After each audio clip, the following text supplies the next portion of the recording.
বলে সাতাজিদুনি ইনশাআল্লাহু মিনাস সাবিরিন, সমস্যা নাই, আপনি আমাকে ধৈর্যশীলদের মধ্যে পাবেন।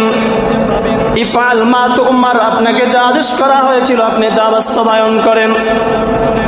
তবে যদি আপনি আমার মায়ের কাছে থাকার সময়, আমার মায়ের সামনে যখন ছিলাম তখন যদি একটু বলতেন, আমার মা আমাকে কত কষ্ট করে লালন পালন করেছেন, আমি আমার মায়ের কাছে একটু শেষ বিদায়টা নিয়ে নিতাম।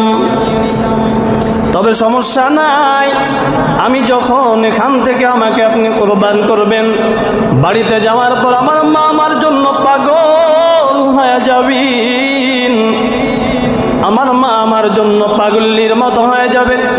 আপনি আমার রক্ত মাখা জামাটা আমার মায়ের কাছে নিয়ে দিবেন, আমার মাকে বলবেন যাতে কান্না না করে, রবের আদেশ পালন করার জন্য তার নিজের সন্তানটাকে কুরবান করেছে।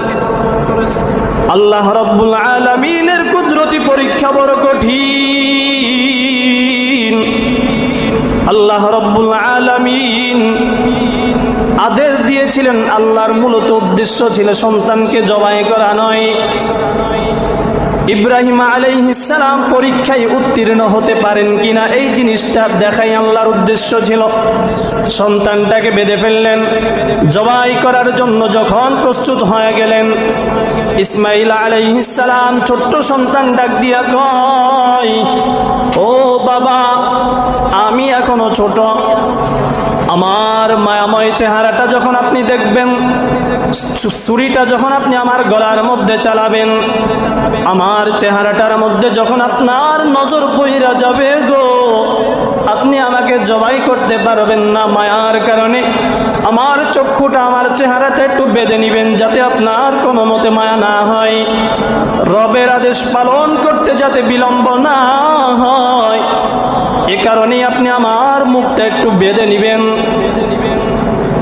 আল্লাহ রাব্বুল আলামিনের নবী ইব্রাহিম আলাইহিস সালাম খলিলুল্লাহ জবাই করার জন্য ছুরিটা যখন গলার মধ্যে বসাইলেন, আসমানের সমস্ত ফেরেশতারা কেঁদে উঠেছিলেন, ও আল্লাহ, কি এমন পরীক্ষা দিয়েছেন আল্লাহ, নিজের বাবার হাতে সন্তান জবাই হয়ে যাচ্ছে। আল্লাহ রাব্বুল